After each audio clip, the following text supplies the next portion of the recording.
பிரியமான அன்பு சகோதர சகோதரிகளே, என் ஆண்டவராகிய இயேசு கிறிஸ்து நாமத்தாலே நன்றிகளும் சோத்திரங்களும் ஏறெடுக்கிறோம். கர்த்தர் உங்களை மேலும் மேலும் ஆசீர்வதித்து பெருக செய்வார் என்று நான் விசுவாசிக்கிறேன்.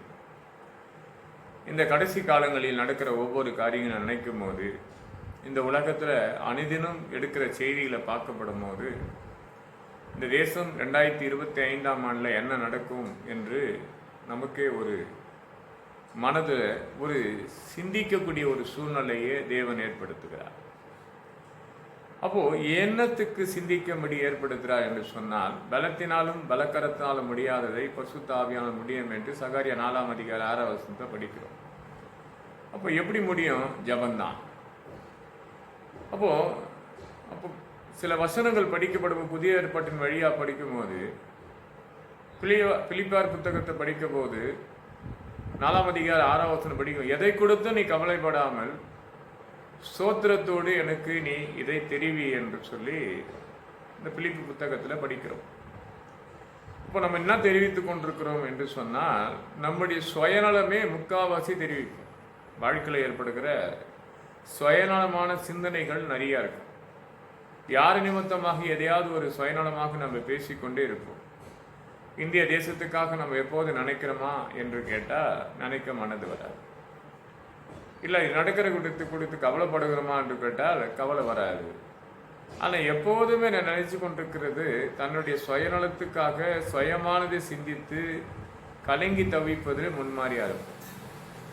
ஆனால் ஆண்டவர் சில விஷயங்கள் நமக்கு தெளிவாக காட்டியிருந்தோம், அதை நம்ம பெரிதாக எடுத்துக்கொள்வது கிடையாது. சமயத்தில் கூட நம்முடைய தமிழ்நாட்டுக்கு அருகில் இருக்கிற ஆந்திரா பகுதியில் ஒரு ஊழியர் ஆக்சிடெண்ட்டில் மரித்து போனார் என்று சொல்லி ஒரு செய்திகள் அந்த ஊழியர் மரித்ததுக்காக ஏராளமான கூட்டம்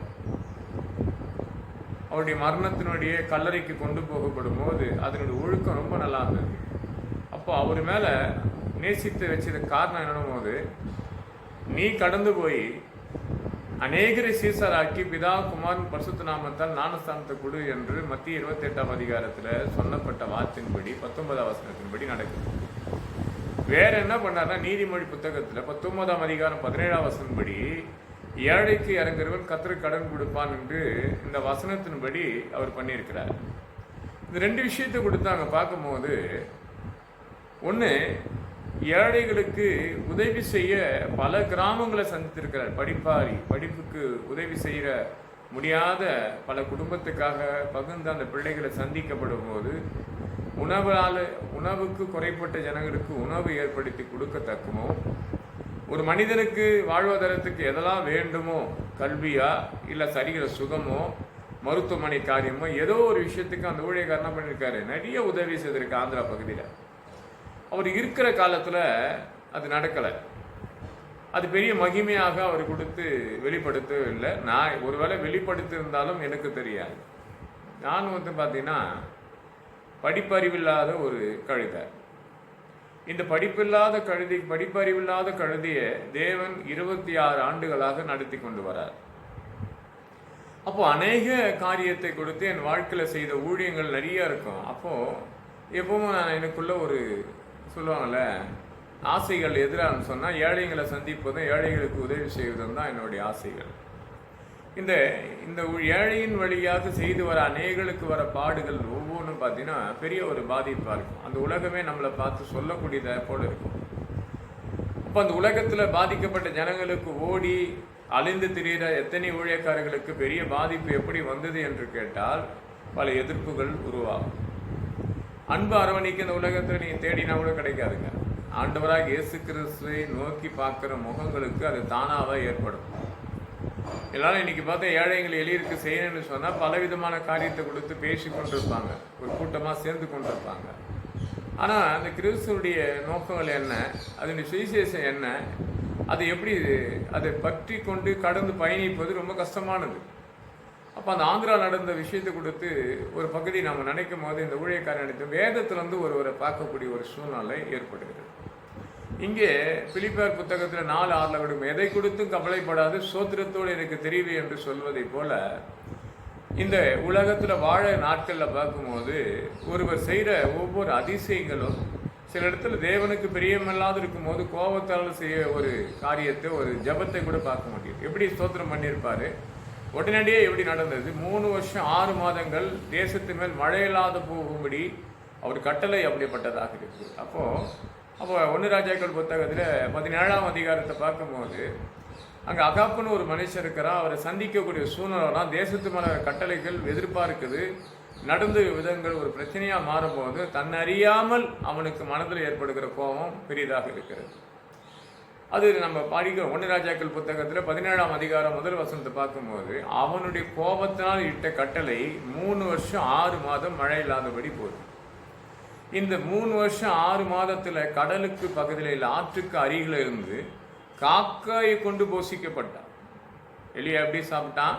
காக்காய் கண்டு கர்த்தர் போஷிக்க வைத்தார். இன்னைக்கு காக்காயை கொடுத்து நம்ம எல்லாரும் வந்து காலையில் அதிகாலையில் வைப்பார். இன்னார் இறந்தார், இவங்க தான் வந்திருக்கேன், அன்னார் இறந்தார் வந்தார், இதை ஞாபகமாக இதை வைக்கிறேன் என்று சொன்னதுலாம் இல்லை. இங்கே எலியாவுக்கு ஆகாரம் கொடுப்பதே காக்காய் தான்.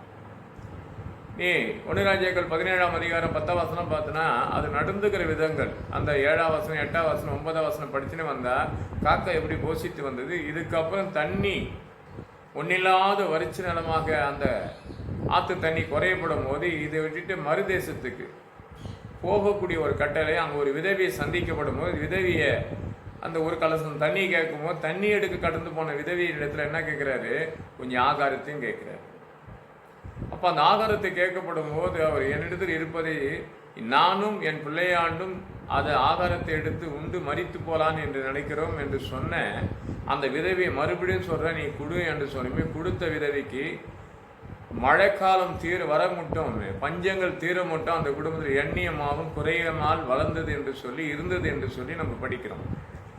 இது பைபிளில் 1 ராஜாக்கள் புத்தகத்தில் இல்லையா 17ஆம் அதிகாரத்தில் படிக்கப்படும் போது இவ்வளோ காரியம் இருக்குது. அப்போ 18ஆம் வசனம் அதில் 1 ராஜாக்கள் புத்தகத்தில் 18ஆம் அதிகாரத்தை படிக்கப்படும் போது அப்போ மறுபடியும் அந்த எலியா வரக்கூடிய சூழ்நிலை போது அகாப்பை சந்திக்கும் போது பேசக்கூடிய ஒரு சூழ்நிலை ஏற்படும் போது தேசத்தில் வந்த பஞ்சத்துக்காக வருத்தப்பட்டு மறுபடியும் கட்டளையிடுகிறாரு. அப்போ கையளவு மேகம், இன்னைக்கு நிறைய பக்மசாயா பாட்டை நம்ம பார்க்கும்போது அந்த பாடல் நம்ம கேட்போம்.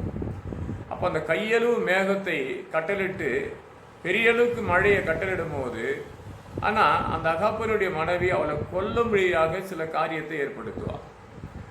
இது தெரிஞ்சு தேவன் சொன்னதை போல அந்த தேசத்தை விட்டு அவன் கடந்து போய் ஒரு மரத்தின் கீழே அவன் படுத்து உறங்கப்படும் போது கடவுள் தட்டி எழுப்பப்பட்டு சொல்லப்பட்ட வார்த்தைகள் அநேகம் உண்டு. வேதத்தை ரொம்ப பிடிக்கும் எனக்கு. ஒவ்வொரு அதிகாரத்துக்கும் ஒரு காரியம் இருக்கும். 1 ராஜாக்கள் படிக்கப்படும் போது இப்படி 17ஆம் அதிகாரத்தில் இது 18ஆம் அதிகாரத்தில் கடந்து ஒன்றுமே இல்லாத ஒரு வாழ்க்கையாக இருந்த அந்த மழையில்லாத தேசத்துக்கு மழையை கட்டளை கொடுத்து ஆசீர்வாதம் கொடுத்தாலும் அடுத்தது அவனுக்கு நன்மை செய்கிறவர்களுக்கு என்ன வருதுன்னா ஆபத்து தான் வருது. அப்போ அந்த கிராமத்தில் சேர்ந்தவங்க அந்த அகாப்பனுடைய மனைவி அவனை கொல்லும்படியாக ஏற்படுத்த ஒரு கூட்டத்தை அழைத்தப்படுமோ அங்கேருந்து கடந்து பயணிக்கிறான். நம்ம நினைப்போம், இன்னைக்கு எத்தனை பேர் நம்மளை கூட சொல்லுவாங்க இல்லையா, நீ பார்க்குற அன்பு சகோதரியாக இருக்கிறீங்க, சிலர் உங்களை பார்த்து கூட சிலர் நீங்கள் செய்கிற நன்மைக்கு பதில் உங்களுக்கு நன்மை வந்ததாக கண்டா தீமை தான் வந்தது, பாடு தான் வந்தது. பாடு வந்ததும் பலவிதமான பேச்சுகள் நம்ம கூட பேசுவோம் இல்லையா. அப்போ எலியாவை பார்த்தீங்கன்னா நிறைய நன்மை செய்துன்னு வர தொடர்ந்து பயணிக்கப்படும் போது கடவுளுக்கு பிரியமில்லாத செய்யும் போது கோபத்தினால் கட்டளையிடும் போது 3 வருஷம் 6 மாதத்துக்கு மழை இல்லாத மறுபடியும் ஜெபிக்கும் போது அந்த மழையை கட்டளையிடுறாரு. கட்டளையிட்ட பிற்பாடு அதுக்கு நடுவில் பார்க்கும்போது ஒரு விதவை சந்திக்கக்கூடிய சூழ்நிலை ஏற்படுத்துறாரு. அவங்க தண்ணி கேட்டவருக்கு ஒரு ஆகாரத்தை கொண்டு வரும்போது அந்த குடும்பத்தில் எண்ணியமாகவும் குறையாமல் இருந்தது. அந்த ஒரு கலசம் தண்ணி கொடுத்த பலனுக்கு பதில் எண்ணியமாகவும் பஞ்சகாலம் தீர மட்டும் இருந்தது என்று சொல்லி வேதத்தில் படிக்கிறோம். இது வார்த்தை 1 ராஜாக்கள் 18ஆம் வசனத்தில் என்ன மழையை இல்லாத தேசத்துக்கு மழையை கட்டளையிடும்படியாக கையளவு மேகத்தை இந்த உலகத்தை ஒத்துப்பாக்க செய்ய அநேக மழையை தேசத்தின் மேல் பஞ்சங்கள் தீரத்தக்க மழைகள் பெய்யப்படும். இதுதான் 2017 எல்லாம் ஒரு மனமாக கூடி இந்த கிராமத்துக்குள் ஜெபித்து பண்ணும்போது ஒரு பலத்த மழைக்கு ஆடு மாடுகளுக்கு தண்ணி வந்தது. இப்படி படித்து கொண்டு எலியாவின் காரியம் எத்தனை அதிசயம் நடந்தாலும் அவன் ஜீவனுக்கு விரோதமாக செயல்படுவதை என்ன பண்ண முடியல. அவன் ஜீவன் மேலே கை வைக்க பல காரியம் நடக்க போதும் அவன் அந்த தேசத்தை விட்டு அவன் கடந்து போகக்கூடிய சூழ்நிலை கிடைக்கும். ஒரு மரத்தின் கீழே தூங்குறதுக்காக படுக்கும் போது மனுஷனெல்லாம் ஒதுங்கிட்டான். நல்லா பாருங்க, பிரச்சனை வரும்போது மனுஷன் ஒதுங்கிடுவான். பாடுகள் வரும்போது மனுஷன் ஒதுங்கிடுவான், கடன் தொல்லை வரும்போது மனுஷன் ஒதுங்கிடுவான், நம்மளுக்கு அவமானம் வரும்போது மனுஷன் ஒதுங்கிடுவான். ஆனா கடவுள் ஒதுங்கவே மாட்டார். அதுதான் சகாரியா 2:5 வரைக்கும் போது சொல்லுவாரு, நான் உன்னை சுத்தி அக்கினி மதிலாக இருப்பேன். ஏசியா 52:12 படிக்க விடும் போது, நீ போகும் இடமெல்லாம் முன்போ நான் இருப்பேன், நீ கடந்து பயணித்து கொண்டிருந்தால் உனக்கு பின்னாடி நான் தான் இருந்து பார்த்துக் கொள்வேன் என்றாரு. இந்த உலகத்துல அநேக காரியத்தை கொடுத்து கவலைப்பட்டு நம்ம பேசிக்கொண்டு இருப்போம். ஆனா ஆண்டவராக இயேசு கிறிஸ்து எந்த நேரத்தில் நீ கவலைப்படாம ஸ்தோத்திரங்களை சொல்லியிருந்தால் அங்க அழகா இருக்கும் இல்ல. பிலிப்பியர் புத்தகத்தை படிக்கும் போது 4:6 எதை கொடுத்து நம்ம கவலைப்படக்கூடாது. ஸ்தோத்திரத்தோடு என் ஆண்டவராக இயேசு கிறிஸ்துக்கு நம்ம தெரிவித்தேன் என்று சொன்னால் அது அதிசயங்களை காணும்படி கர்த்தர் செய்வார். அப்போ எலியா இந்த மரத்தின் கீழே படுத்திருந்தவன் உறங்கி கொண்டிருக்க தட்டி எழுப்பி உணவு வைக்கிறாரு. அவன் எழுந்துக்கும் போது இந்த உணவை பார்க்கறான். எழுந்து சாப்பிட்டு மறுபடியும் படுத்து கொள்ளும் போது, அப்போ அந்த 1 ராஜாக்கள் புத்தகம் 19 7 பார்க்கும் போது மறுபடியும் தேவதூதர் கடந்து போய் தட்டி எழுப்பி உணவை வச்சு சொல்லுவார், நீ போக போற இடம் வெகு தொலைவு இருக்குதுன்னு. நம்ம வாழ்க்கை ரொம்ப நிறைய இருக்குது, ஆசீர்வாதம் நிறைய இருக்குது. நீ எதை கொடுத்து கவலைப்படாத, நான் இருக்கிறேன், நான் உன்னை விட்டு விலகுவதும் இல்லை, நான் உன்னை கைவிடுவது என்று அன்னைக்கு எலியாவுக்கு சொல்றார். இன்னைக்கு பார்க்கிற அன்பு சகோதர சகோதரிகளே, யாராக இருந்தாலும் ஆண்டவர் கைவிட மாட்டார். நம்பிக்கையோடு இரு. இன்னைக்கு கூட பார்த்தா நேற்று தினத்துல ஒரு தம்பி நம்ம கிராமத்துல ஆக்சிடென்ட் ஆகி விழுந்து கிடக்கிறான். திருத்தணியிலேருந்து திருவள்ளூர்லேருந்து ஸ்ரீபெரும்புத்தூர், அதாவது ஒவ்வொரு மருத்துவமனை தாண்டி இன்னைக்கு சென்னையில் கவர்மெண்ட் ஹாஸ்பிட்டலில் தான் இருக்கிறான். முதல்ல சொன்னாங்க அவன் அன்கண்டிஷனில் போயிட்டான். 2வது சொன்னாங்க நான் பேசுவதை கேட்டு அவன் அழுகுறான் என்று சொல்லி. ஆண்டவர் அப்படிதான் மெல்ல மெல்ல கொஞ்சம் கொஞ்சமாக நம்மளை சீர்படுத்தி சிறப்படுத்தி பலப்படுத்தி நிலைநிறுத்துவார். அப்போ எலியா பார்த்தீங்கன்னா தேசத்தை விட்டு கடந்து போனாலும் மரணம் என்று தேடி வரும்போது கடவுளை விட்டு விலக மாட்டார். மரண வரி நம்மளை நடத்துகிற தேவன் நம்மோடு இருக்கிறார். அவர் விசுவாசித்திருந்தால் பார்க்குற அன்பு சகோதர சகோதரிகளை, இந்த சத்தியத்தை கேட்டுக்கொண்டிருக்கிறார உன் பிரச்சனை கொடுத்து கவலைப்படாத.